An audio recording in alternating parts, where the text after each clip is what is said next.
Where is it? I know I put it back. So find me someday. I know you can probably not read most of the titles on my shelves, although honestly that's not even a quarter of the books that I own. For some reason, those are just the books that made it on my shelves. But today we are doing Ash Princess by Sebastian, and this is a book I have been waiting to get to. The thing is, if you know me, you know my time is not conducive to physical copies. I prefer a physical copy, but my time generally says, Beth, you're never gonna get through it. I started it here. I transitioned into my ebook on my phone, and then I just said, it's never gonna happen. So I was able to check it out from the library as an audiobook on my app. Apparently, I have tried to listen to this book before. I knew I had tried to read it before years and years and years ago when it was first released. And then I had a subscription to, I think it was Owl Crate, because they do a lot of YA, and that's the reason I stopped subscribing to Owl Crate, was it was a little too young for me. I enjoyed the books, but I didn't enjoy all the stuff that came in the box. But that is how I got Lady Smoke. Long story short, I have been trying to read this book for years, and according to the app, I actually did finish the audiobook. I don't remember finishing the audiobook. I do remember parts of the end. I do remember getting to a certain point in the middle. I didn't know I actually read it, but I did. So technically, this is my second time through. And I'm gonna say it wasn't what I'd been hoping for. Maybe that's why I forgot that I read it, because it didn't leave that big of an impression on me.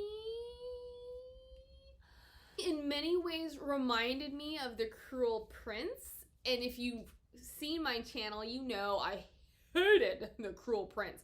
And I'm pretty sure all of you have actually watched that video, because that is my most watched video, which reminds me, please do a little subscribing, a little commenting, a little liking, you know, all that fun stuff that lets me know you're there.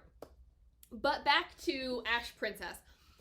It reminded me of The Cruel Prince in many ways, but in a good way. Some of the ways that remind me of Cruel Prince weren't so good, but I thought that Sebastian did a better job than Holly Black.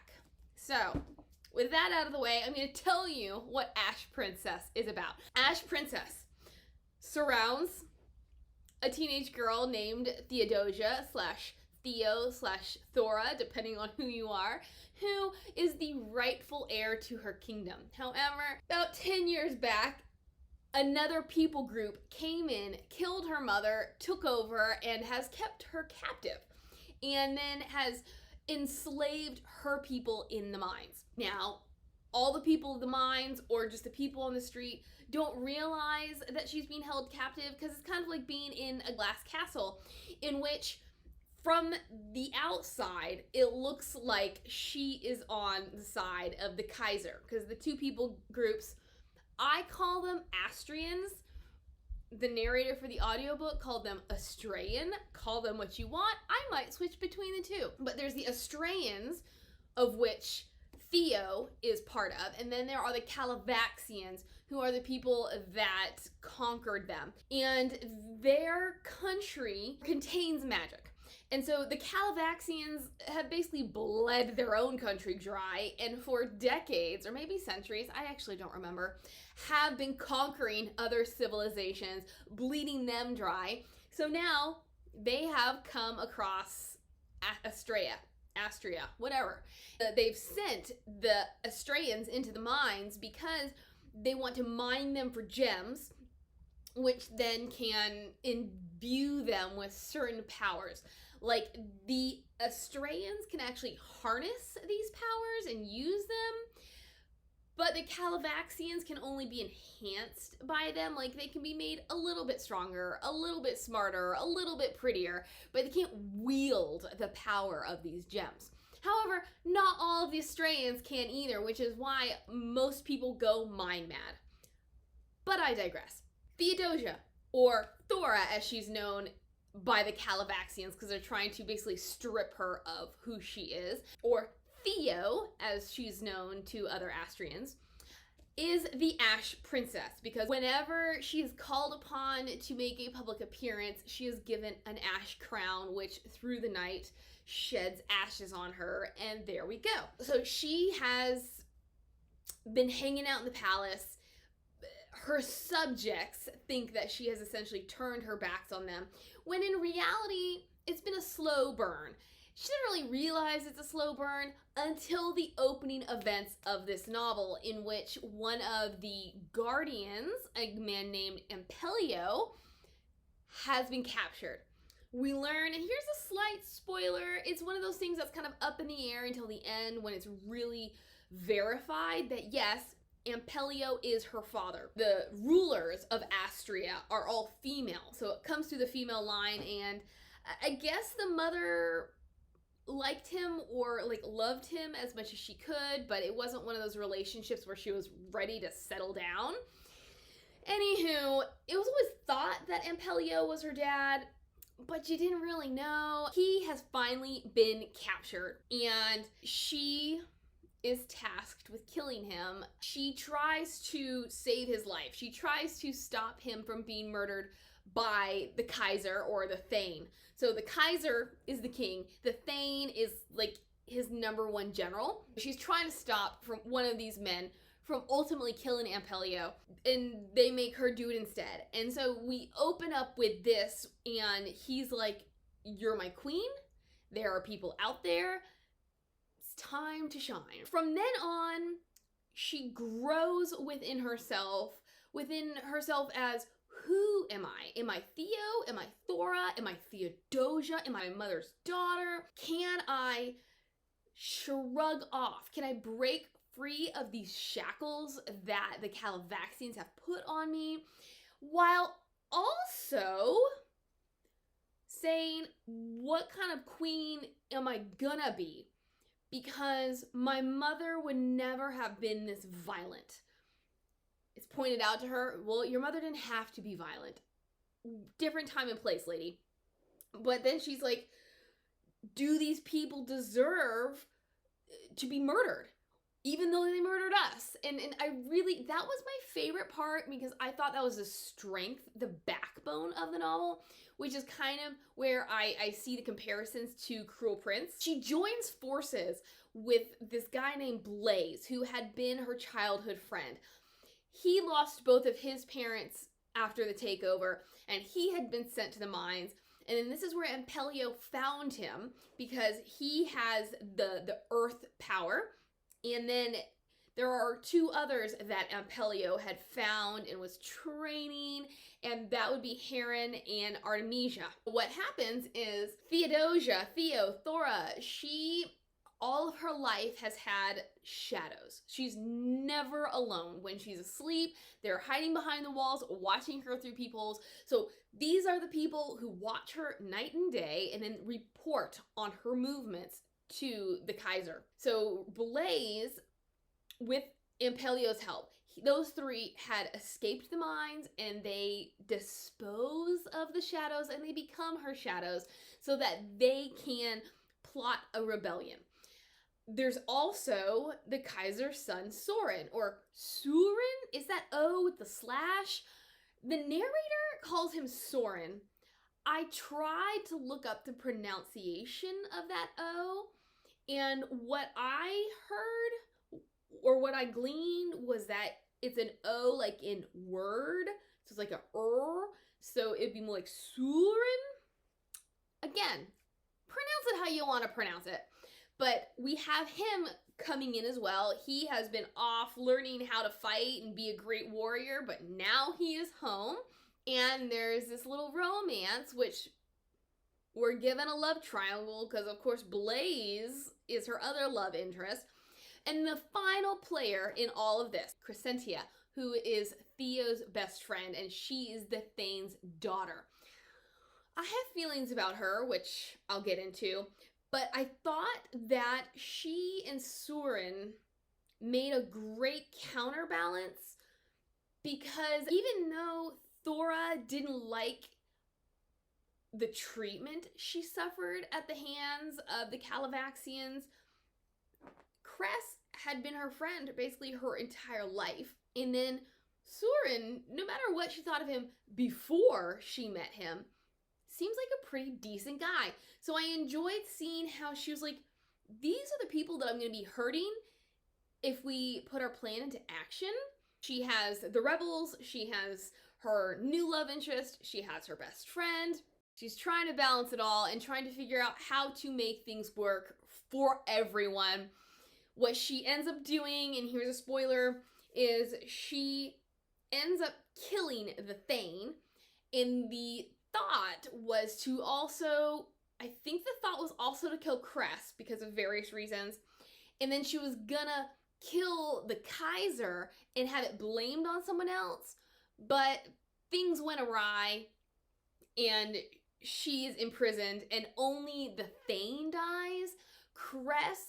So what they did is, I can't remember the name of it, but it's this vial of whatever, and it can burn you from the inside out. And it's supposed to be put into their wine. Somehow Cress is able to survive it, like even a drop of it can kill you. She does have effects, like long-lasting effects, but then the Kaiser, they never get to the Kaiser, and then Thora is not able to kill Sauron. She's discovered with him, put in jail, and then Blaze comes and he's gonna take her out, but she says, don't do it. Sauron's gonna come for me and we're gonna have this whole new plan. So then what happens is, yes, Sauron comes for her, they escape, and then she, in a sense, takes him hostage. And then there's a faraway player called Dragon's Bane, who is the bane of the Calavaxians' existence, because he, it, she, whatever, you'll find out, is a pirate. And this person will sink their ships, will cause them to lose loads of gems. And so they have arranged, because, and here's the big reveal, Dragon's Bane is Artemisia's mother, but it also turns out that she is Theo's mother's twin sister, which means she is Theo's aunt. She doesn't know this till the very end, but she does know it's Artemisia's mother, and so they've worked out this deal where they will escape on her ship, and obviously the initial plan was to kill Sauron, so he wasn't supposed to come, but anyway, Theo brings him, and Dragon's Bane's like, thanks for that. She's like, The book ends, and then we're gonna start with Lady Smoke whenever. Anyways, let's get to it. My thoughts on Cress / my thoughts on Theo. I thought that Ash Princess started really strong because it opens with a murder. It opens with our main character who we're already sympathizing with because she's being brought into this throne room supposedly to get a whipping, because anytime her people do something, she pays for it. So she has been whipped her entire life. So we're already sympathizing with her plight. Only to learn that Ampelio has been captured, and now the Kaiser wants information, and he thinks that Thora, Theo, whatever you want to call her, can get it out of him. She does and she doesn't. Apparently with their language, if you say things a certain way, it can sound one way, but if you're paying attention, it actually can mean something else. So to the untrained ear, it sounds like he's saying one thing, but to Theo, she's like, I think he's actually trying to communicate something else. And so basically, yes, there are others out there, but there's not that many. She ends up having to kill him, stab him in the back. And that's huge. So it opens really strong, and I'm loving Theo because I'm hating what's going on with her. But then I get a little lost with her for the rest of the book, which is when we get the comparison to Cruel Prince. One thing that I wish I'd gotten more of was the whole Cress-Theo friendship. They are heart sisters, which is essentially the closest you can be without actually being related. And we are told that they meet because when Australia is taken over by the Calavaxians, she doesn't speak a lick of Calavaxian. And then her mother is killed right in front of her, and the Thane is, to her mind, falsely gracious to her in letting her live, in offering her something to eat and drink, where, spoiler, in reality, he was doing it for Cress because he thought that she, I don't know, I'm a little unclear here if he thought that Theo would have been a good companion for Cress, or if he saw Cress in Theo because Cress's mother had left them when Cress was young. In any case, he saves Theo for Cress. Doesn't mean he's nice to her, and then nobody else is nice to her either, but Cress is. Cress comes in and defends her and befriends her, and they have this fantastic relationship, which I love, because as I already said, that is one of the strongest aspects, if not the strongest aspect of this book, because you really feel the push and pull between right and wrong. Why should it matter if they kill the people who have been killing them? If when this whole thing started, there were 100,000 Australians, and now there's only 20, that's near genocide right there. But Theo sees they're not all bad. You know, there are mothers and children who had nothing to do with it. They were just associated with the wrong kind of people. And so this is when I struggled with Cress, because I liked the idea of their friendship. But now they're 16, 17, and they're facing their futures. They're facing suitors. They're facing marriage and kids and whatnot. And Theo knows, she's like, even though we've dreamed of this stuff our entire lives, our plans are never going to come to fruition because of who I am. I'm a pawn in the Kaiser's game.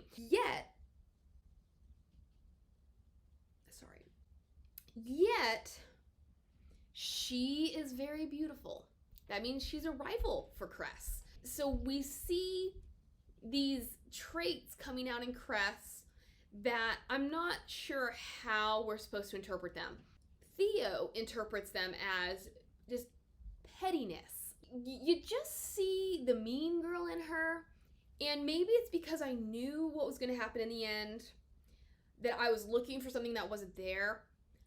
But I feel like what Sebastian did to give us this friendship was to show us the past of their friendship, how they began and how they continued. But we don't see the now of their friendship, because for the majority of the book, Theo is avoiding Cress because she basically can't look her in the eye, because she's plotting to kill her dad, plotting to kill her, plotting to kill the Kaiser. She's using Sauron, so she avoids her for the majority of this book. And then when they are together, it's not a believable situation of two girls getting together because they're friends and they want to be together. It's always like a chess game where someone is making a move. That, to me, brought down some of the dynamic of the push and pull, because I didn't see the good in Cress. I didn't see why I should root for Cress. I did not love Cress the way that Theo loved her, and I wish I had. I just think that Sebastian tried, maybe because she couldn't fit other scenes into the book, so she just tried to rely on the strength of the past rather than forging something in the present, something that we could see, because people change. We've all gone to high school, at least I'm assuming we've all gone to high school, even if we haven't, even if you're just in middle school. The kids you were friends with in elementary school, like, that is the age of innocence, is it not?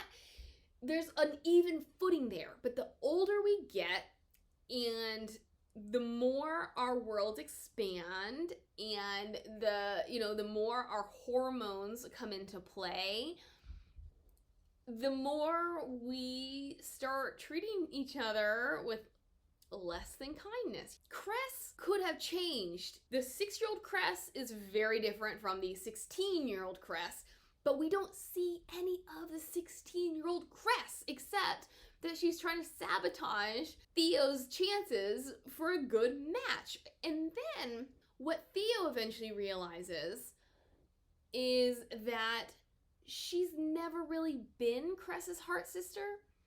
There's a pretense of being a heart sister, but in reality, she's just another servant to Cress. She's just another person that Cress can have under her thumb and tell her what to do and rely on the fact that Theo's gonna jump when Cress says jump.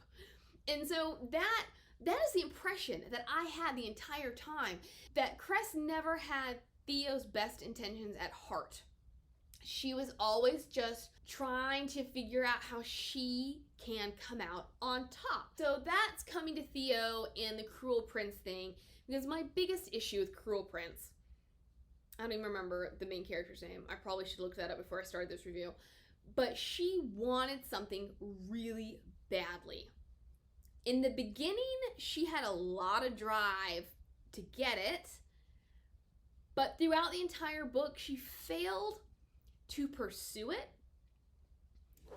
Theo craved something. Once she had to kill Impelio, and then Blaze approaches her and he is telling her, look, this is what's going on and we need your help. This is when she says, yeah, like I can no longer be Thora.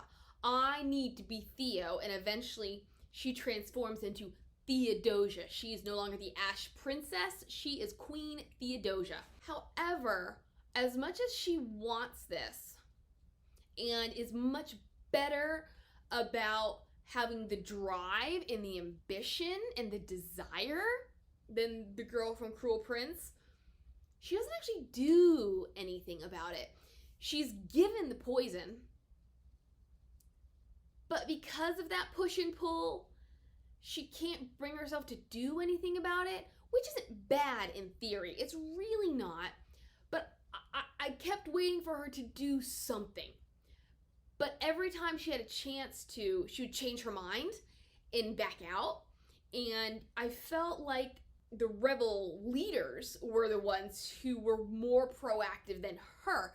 They were the ones making the plans. And of course, the people with the most hate are the ones who are going to be quickest to act. Theo's hate is a slow burn. So even though she may have just as much, if not more hate than the rebels, she's had to learn how to control her hate. So she's not going to be as rash about acting on it. Even if she doesn't poison anybody until the end.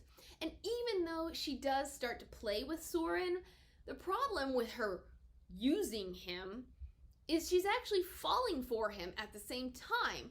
So there's a huge difference in using somebody when there's no emotional attachment and you can just do what you need to do versus using them but having a guilty conscience over it because you actually do kind of like them. Like all the emotions you're pretending to have for your conspiracy group are actually real. Like it changes the dynamic. It prevented her from being progressive in trying to get information from him and trying to use him to obtain their ends.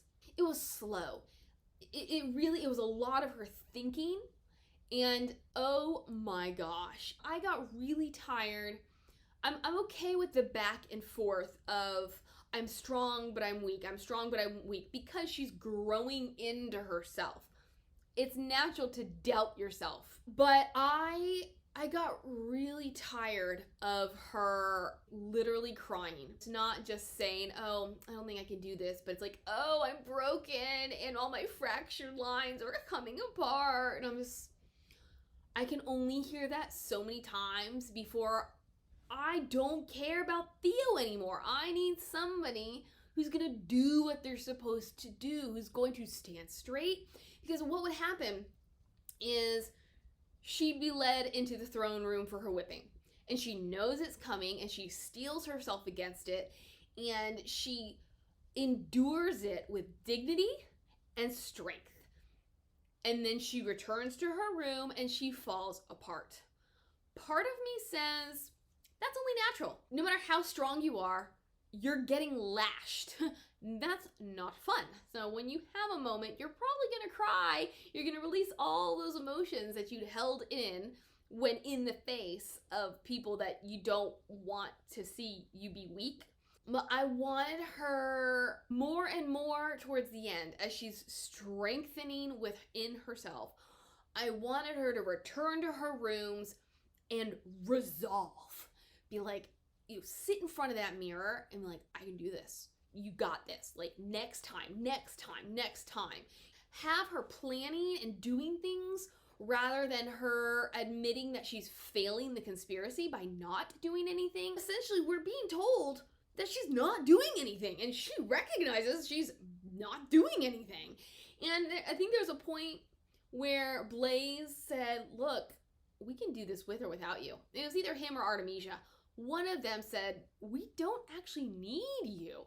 You're just a pawn in the game. It's like, I think it's like Katniss from Hunger Games, where, yeah, she's the Mockingjay, but she's a symbol. Eventually, they don't need the symbol anymore. So they can start with Theo, which I thought was interesting. Outroad, whatever you want to call it, instead of using the word tangent. Her people don't like her. And it's understandable because, as I said, she's been living in a glass palace where they're getting this impression. And then the Kaiser is telling people she's on his side. So yeah, why would I root for my queen when it feels like she's not rooting for me?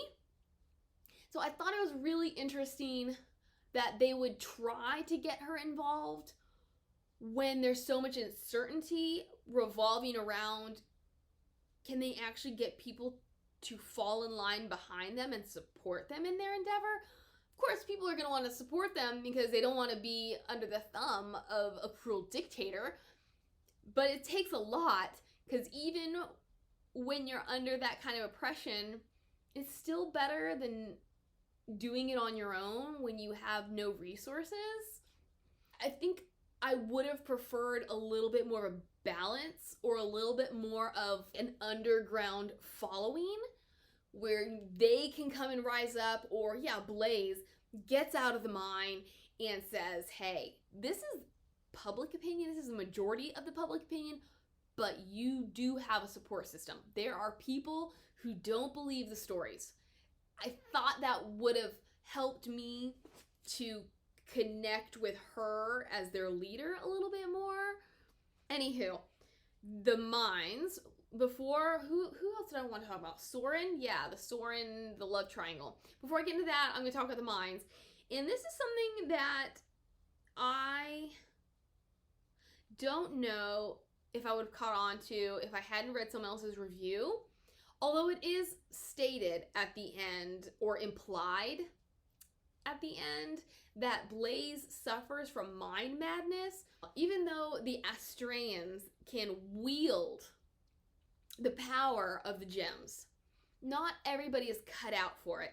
There's no real explanation as to why, but it does have to do with genetics. Like, you're just stronger internally. And so when they're in the mines, they are constantly absorbing the power, the magic, and it gets into your blood system. And what we learn, so here's a bit of a spoiler, is one thing that Thora is supposed to glean, is supposed to learn from Sauron, is what a berserker, we'll just say berserker, and what a berserker is. They know it's a weapon, but they don't know what it is. And so she's trying to get this information. She and then Cress go on a walk to the shipyard, to the docks, because Sauron is preparing to go off on some kind of mission. And what she learns from basically his right-hand man is that it's not just some simple little mission, but they are going to attack another people group. And then she goes and warns them, and they're able to protect themselves, and then bad things happen to Thora and this and that and the other and blah, blah, blah. But from there, we learn that a berserker is, not immediately from here, it's later in the book, but we learn that a berserker is actually a person. It is an Australian who went crazy in the mines. And so even though they went crazy, they still have that magic, that power inside of them. So they can go berserk and they can unleash this power on someone else. And so this is what was going to be used on enemies, or on, not necessarily on enemies, but anybody that Calavaxians were trying to destroy. At least one ship full of berserkers that were used and were destroyed because of their power. But so even though they can't all wield it, they can all be possessed by it and have some sort of power from it. Blaze, story, he goes into kind of solitary confinement and comes out, and every guardian has some sort of marking that says, hey, yeah, I'm a guardian. I can actually wield the power of the whatever gem that they are imbued with. So he comes out with this scar on his face, and Ampelio is trying to teach him. We know throughout the entire book that he doesn't have full control over his power. And he's a little unstable, like emotionally. I mean, obviously, that's the only way you can be unstable, but it's not like crazy unstable. It's just angry unstable. And to me, because he's part of this love triangle, the things that he's doing, not only because he's in love with Thora, which I have issue with, because while they were friends as children, and yes, it's admitted that they probably were destined to fall in love anyways as adults, she hasn't seen him in 10 years. Yeah, he might be a good-looking guy, but they don't particularly get along. Yet they're in love. I know the whole love-hate thing, guys. I get it. But to me, their relationship wasn't developed clearly enough or fully enough for me to buy them being in love. But these deep feelings for her, I could understand. Not only does he have a deep feeling, but she's also his queen. And to watch her get whipped, you know what, I might lose a little bit of control too. So it made sense to me that maybe he's got to leave the room before he does something he's not supposed to do. For me, the nature of what he's trying to do, to kill the Kaiser, to rise up a rebellion, it's going to take its toll on anybody. Like, he's not going to sleep when he's supposed to sleep. He's going to be tired. He's going to be this. He's going to be that. So none of this, and maybe this is what Sebastian was trying to lay the groundwork as. All of his mind madness symptoms can be attributed to something else. So at the very end, when Theo and company have escaped and are headed towards Dragonbane's ship, Artemisia makes mention of these symptoms and connects them with mind madness. I mean, I already know the end of the series because we all know me. So in the grand scheme of things, I'm cool with it. Like, I like that we're establishing this now. But at this juncture, I don't think there's enough strength behind the assumption. And so I wish that we'd gotten, if this is where we want to go, I wish it had been set up a little better. Like, it had been insinuated a bit more strongly, rather than just saying he doesn't sleep and he has anger issues. And yeah, he's kind of hot. Like, literally, he's hot. Got it? Yeah? Okay, good. Moving on. Love triangle. Oh my goodness. If we're doing team so-and-so here, I'm team Sauron. I was trying to remember during this read how I felt in the beginning, like my first time around. And I remember being on the fence. And then I slightly remembered kind of liking Blaze more. I don't know why, But for some reason, I felt this affinity, this need for Thora to be with Blaze, probably because he's the guy she shouldn't be with, because he's a rebel, you know? And Sauron is just so kind. He's just the easier option, even though he's her enemy, so he's not the easier option. But as I got through this book, I was totally team Sauron, and it's probably because their relationship was developed better. Again, though, he's preparing to leave, so I don't remember the time frame. I want to say it's a couple of days.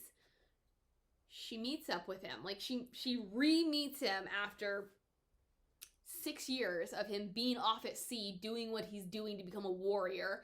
They chat at dinner. They sit next to each other, which is where she re-meets Blaze. He walks her to her room. She throws up on him. Or maybe that was before dinner. That was before dinner. He walked her to her room. She threw up on him for one reason or another. And then they eat dinner, and then it becomes obvious that he's interested in her. She goes to the shipyard, and then the more they meet, the more she likes him. Although at the same time, where I'm going with this is, it's a couple days, a week, maybe 2, and he loves her. Loves her. Like, come on. Can somebody share that love with me? Why is it that all these books, they're falling in love within a matter of days? This is not Northanger Abbey, people. We're not in a Jane Austen novel. Why are we falling in love all the time, like at first sight? He goes off to do what he's supposed to do in his top secret mission, and he's writing her letters. I don't quite know why I like Sauron. I don't know why I'm rooting for him. Probably because he is set up as a sympathetic character. Somebody who doesn't want to do what he's being forced to do, but he has to because of who he is. At the same time, his dad doesn't love him, so he's doing what his dad wants only for his dad to hate him. And so I guess I liked that. I connected with the tragic hero because I don't want this kind-hearted soul to have to murder people that he doesn't want to have to murder. I'm kind of wishy-washy on the love triangle, first off, because all of them is just so fast.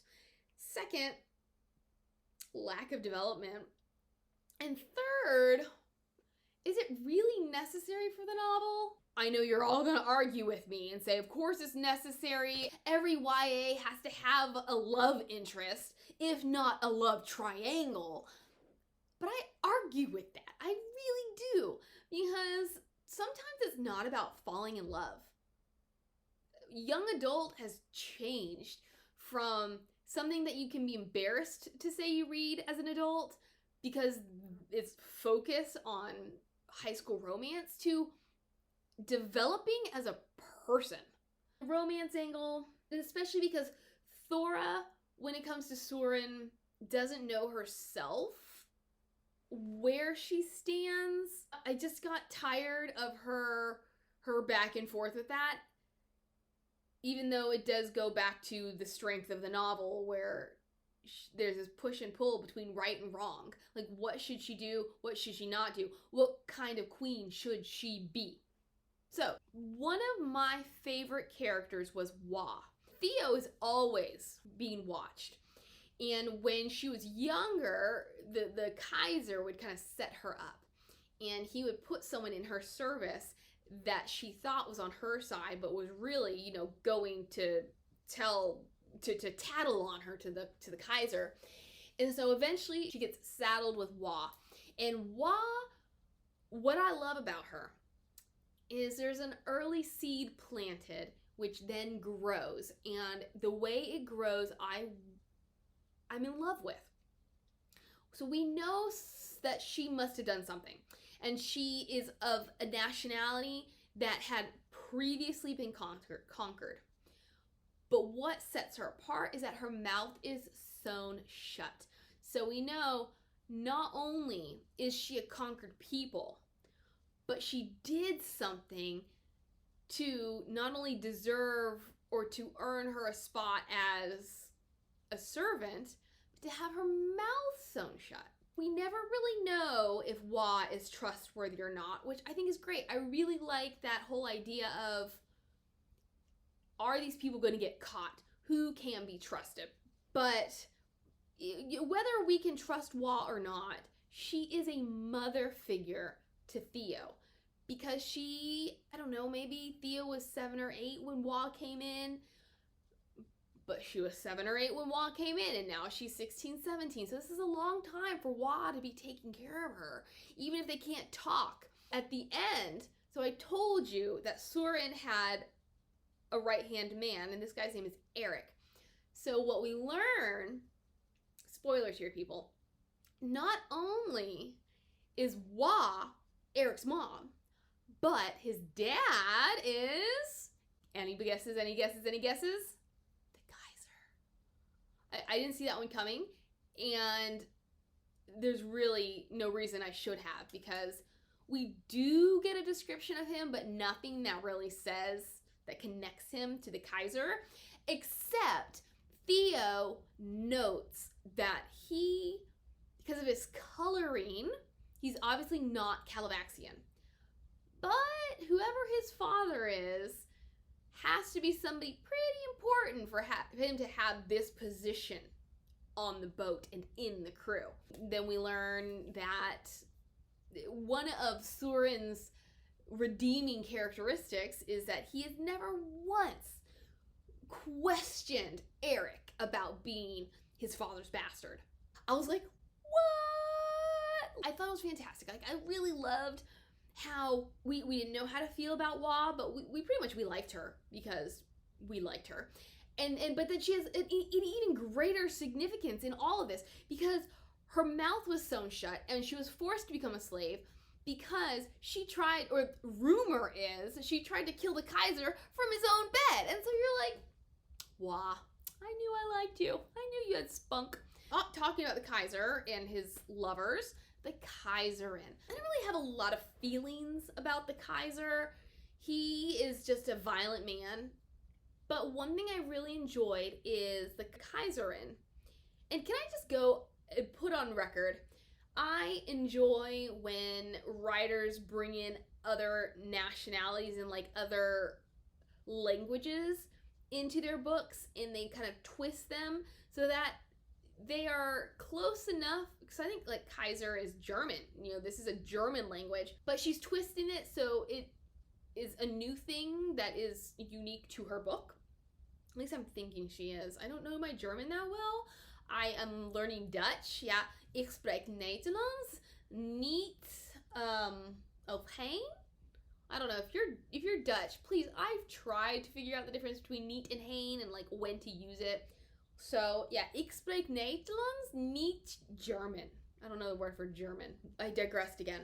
Like the Kaiserin here. I don't really know if we should like the Kaiserin either. I'm not quite sure what's wrong with her. She is very thin, very sickly, and has milky eyes. So I guess she must be going blind for some reason. We see her as a menacing figure, but we don't know why she's a menacing figure, except that she's an unknown entity who is kind of scary. But then, as Theo is going along with this plan to use Sauron, she knows that she can get him to get her way by going to his mother, and so then she's a sharp tack. She approaches Thora and she's like, I know what you're doing. So in some respects, they're bonding and they're on the same side, only for, and here's a slight spoiler, the Kaiser kills her. So the whole book up to this point has been about finding a prinzessin for Sauron, who's the prince. And so now we have this new element of, well, who's going to be the new Kaiserin? And a rumor on the streets is it's going to be Theo or Thora or whatever you want to call her. Maybe we'll call her Thora in this instance because we're talking about the Calabaxians, and that's the name they gave her. I really enjoyed the Kaiserin because she added a new dynamic, a new element of surprise, of someone you didn't think you'd like, and you don't really know if you can trust her. But she loves her kid, and she doesn't really love her husband, but she's getting through life. My favorite part of all this, though, this is what I'm trying to get to, is this story she tells about how she became the Kaiserin.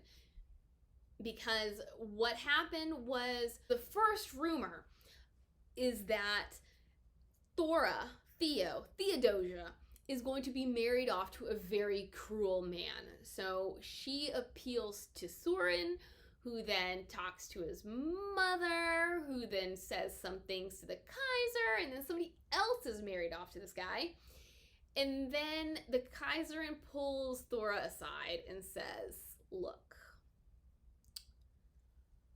if it's not him, it's going to be someone else. And blah, blah, blah, blah, blah. How do you think I became the Kaiserin? Because apparently the Kaiser was not a first son. But what happened is on their, like, they met when they were young, I think 14-ish. And they're writing these lovely letters and they're falling in love. And then on their wedding day, the moment after they say I do, the Kaiser has everybody murdered.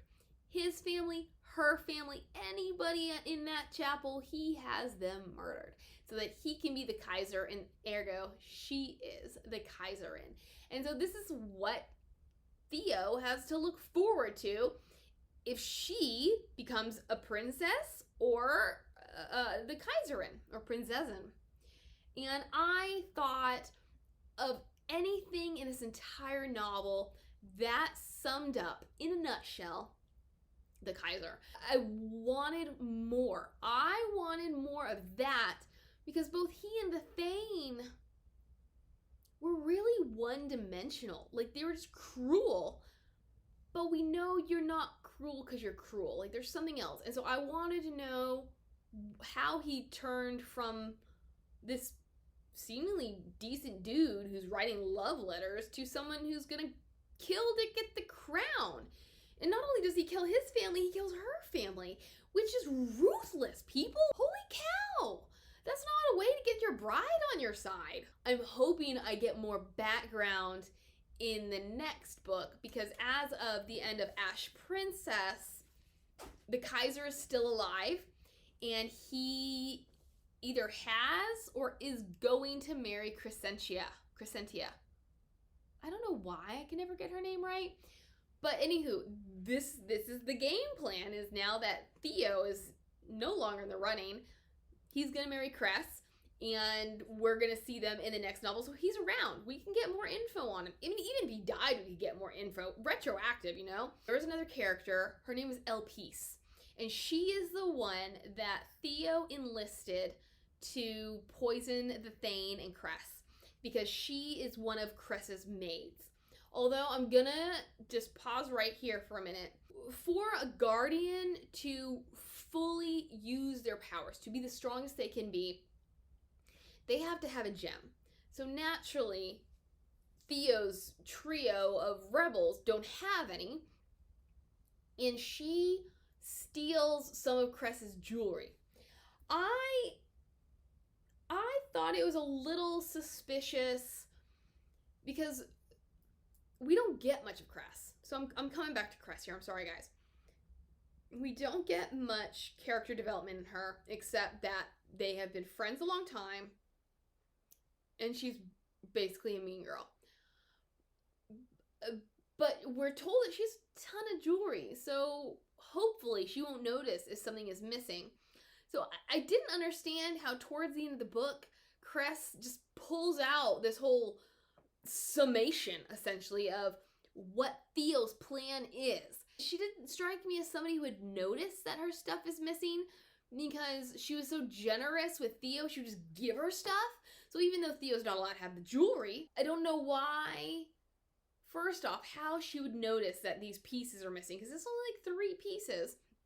And then why she would automatically think that Theo stole it. But back to Elpise. Elpise is one of Cress's maids, and she is also an Astraean. And what Theo does to get her on her side, because Elpise doesn't trust Theo, is she realizes how angry Elpise is about being under the Calvaxian's thumb. So she becomes something of a spy, something of a go-between. When Theo realizes she's not going to be able to kill Cress on her own. She puts it in Elpis. She literally, for all you people who cannot understand how to use literally correctly, this is it. She literally puts it in Elpis's hands because she gives Elpis the poison.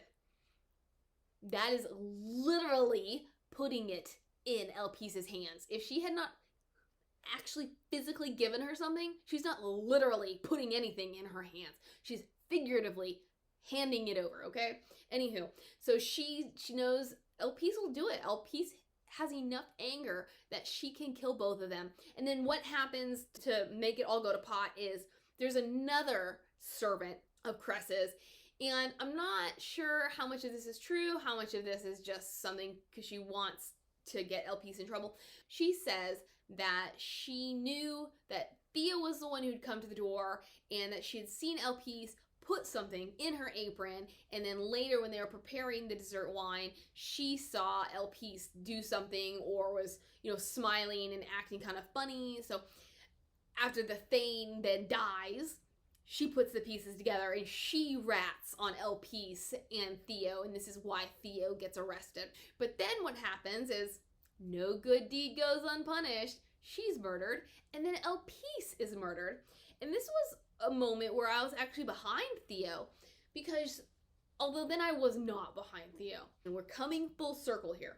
She's in the same situation as she was with Ampelio, where she knew that the Kaiser wanted information, and whether she gave him information or not, he was gonna kill Elpis. No matter what he said, he was gonna kill Elpis. But she kind of fudges her answer, but then Elpis, she's fed some of the poisoned wine. Theo, even though Elpis might die, I can save her from such a horrific death. So she basically gives away all the information she has, only for Elpis to die the same way. And this is when I'm totally team Elpis, because she knows, she sees what Theo doesn't see. And instead of letting the guard just drip it in her mouth, she drinks the whole thing. And I'm like, if you're gonna go, you're gonna go. And you better accept your death. So, Elpis, martyr for the cause. And this was just one of those instances where I didn't understand Theo, because for one shining moment, she was smart. And then she turns around and her logic makes no sense. We're gonna end there because I've covered essentially everything I'm going to cover, and I'm tired of talking and I really want to get a drink of water. But that is Ash Princess. Hopefully I'll get to Lady Smoke soon. If not, you'll have other great books coming your way, and I hope you enjoyed.